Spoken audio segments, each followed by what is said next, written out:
Shalom dan selamat pergantian hari bagi kita semua. Marilah teman-teman di hari yang baru ini kita kembali merenungkan kebenaran firman Tuhan. Renungan kita pada petang hari ini diambil dari Yesaya pasal yang ke-28 ayat yang ke-10.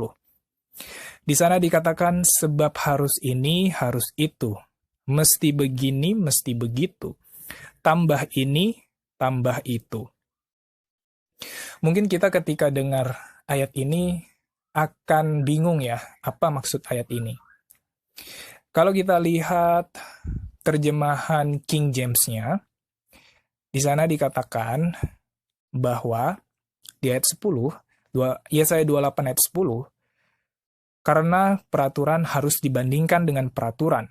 Peraturan dibandingkan dengan peraturan. Garis dibandingkan dengan garis. Garis dibandingkan dengan garis. Di sini sedikit, di sana sedikit. Mari kita lihat konteks dari pasal 28 ini ya, supaya kita mungkin lebih bisa mengerti apa maksud dari ayat yang baru saja kita baca. Nanti kalau teman-teman mau bisa pelajari sendiri ya, pasal 28 ini. Di sini kita akan singkat saja.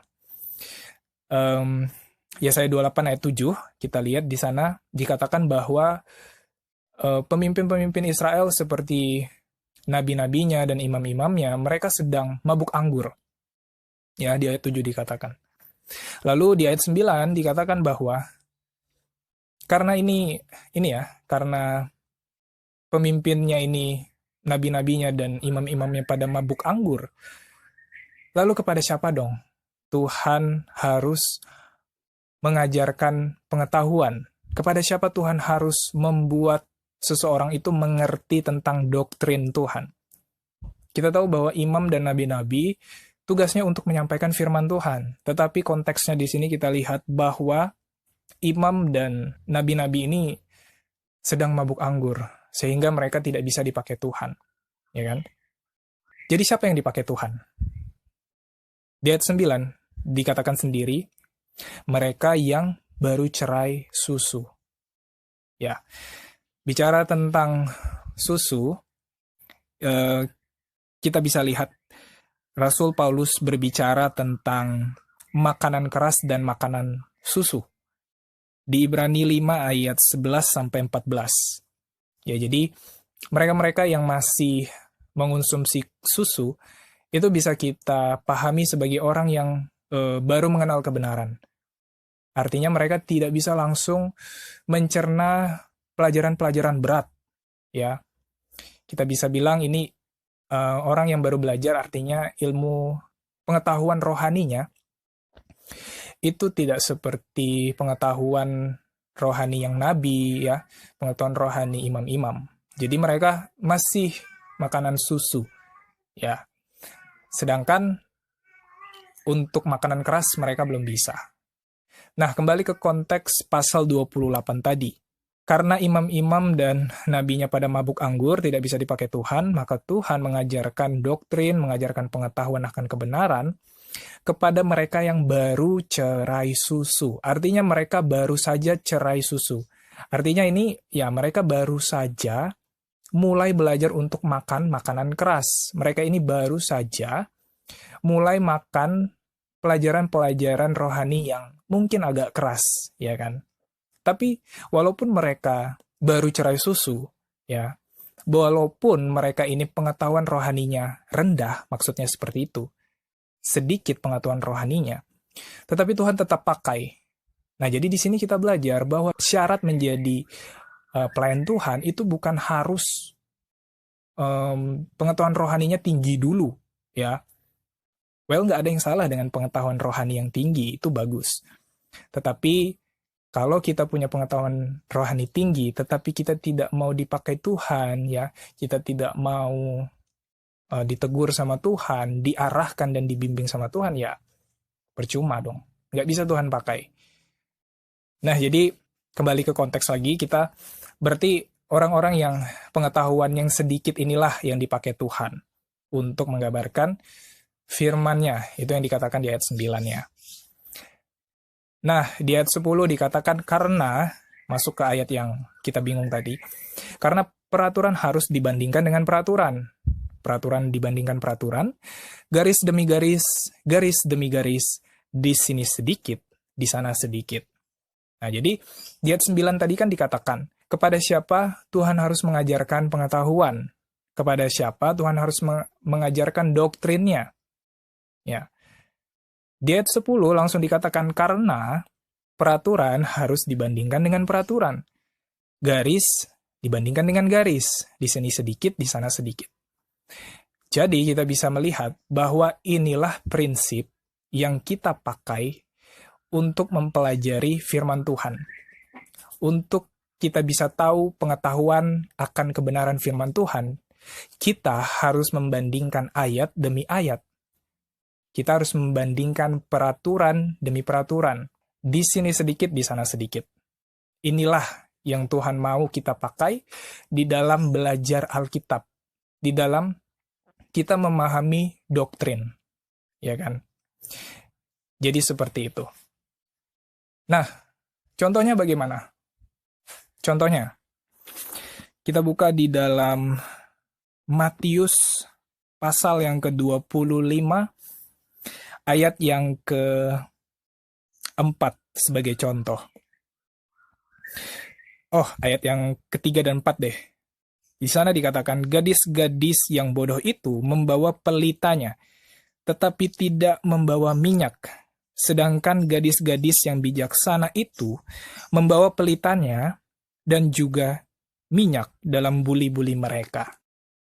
Nah, sekarang muncul pertanyaan. Apa maksudnya pelita di sini? Ya kan? Mari kita lihat di dalam buku yang lain. Di dalam Alkitab. Itulah yang kita sebut dengan membandingkan ayat demi ayat.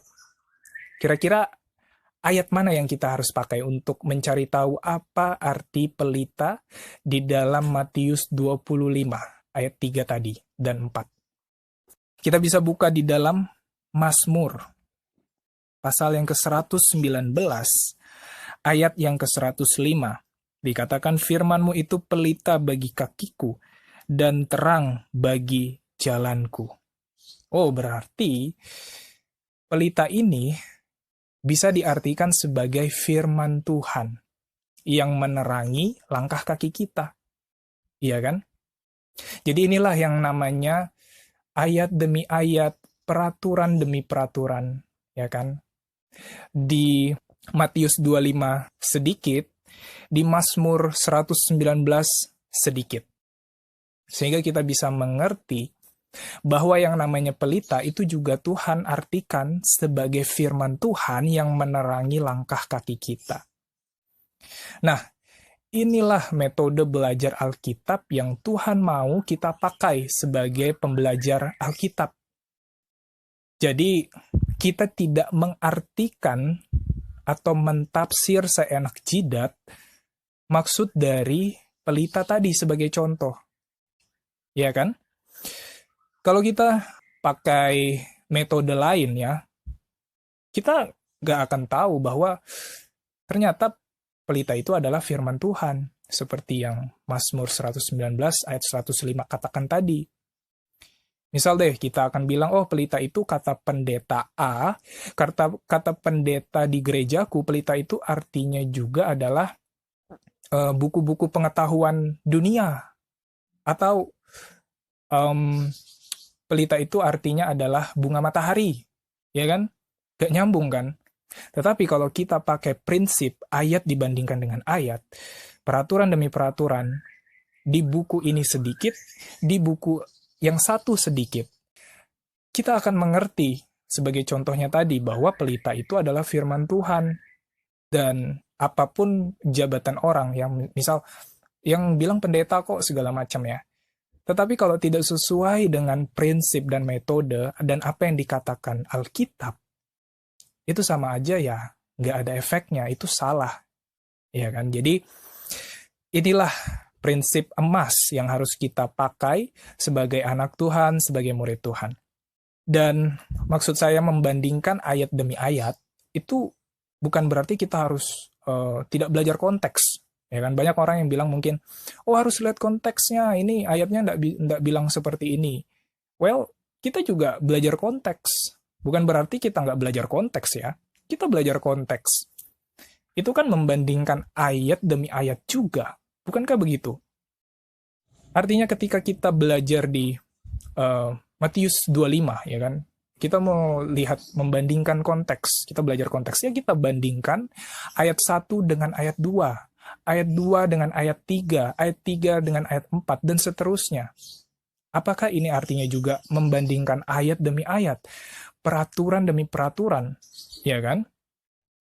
Jadi di dalam kita membandingkan ayat demi ayat, di sini kita belajar pertama konteks, dan juga kita belajar yang di luar konteks. Seperti tadi, firman Tuhan itu juga dilambangkan sebagai pelita. Pelita dilambangkan sebagai firman Tuhan. Seperti itu. Karena teman-teman, kalau kita cuma belajar konteks, ya tidak ada yang salah dengan konteks ya, itu satu. Tapi kalau kita hanya belajar dengan konteks, tidak akan ada yang namanya terang baru atau pengetahuan kebenaran yang baru. Kenapa begitu ya? Seperti contoh tadi, kita belajar bahwa ya Matius 25 ini bicara soal pelita. Kita tahu bahwa pelita itu ya yang menerangi langkah kaki kita, itu alat penerang. Ya kan? Itu benda mati, alat penerang. Itu konteksnya. Ya, kalau kita hanya menggunakan itu sebagai cara belajar kita untuk kita hanya menggunakan konteks, ya kita nggak akan tahu bahwa ternyata pelita itu juga artinya adalah firman Tuhan yang menerangi langkah kaki kita. Seperti itu. Nah, jadi seperti itu ya teman-teman. Bukan berarti kita nggak boleh belajar konteks, segala macam. Enggak. Prinsipnya sama teman-teman membandingkan ayat demi ayat. Di buku ini sedikit, di buku yang satu sedikit. Seperti itu. Dan saya juga mau sampaikan bahwa bukan berarti ayat-ayat yang nggak ada hubungannya kita bandingkan semua ya. Kita seenaknya mau bandingkan ini, kita memaksakan mungkin ya untuk ada kaitannya.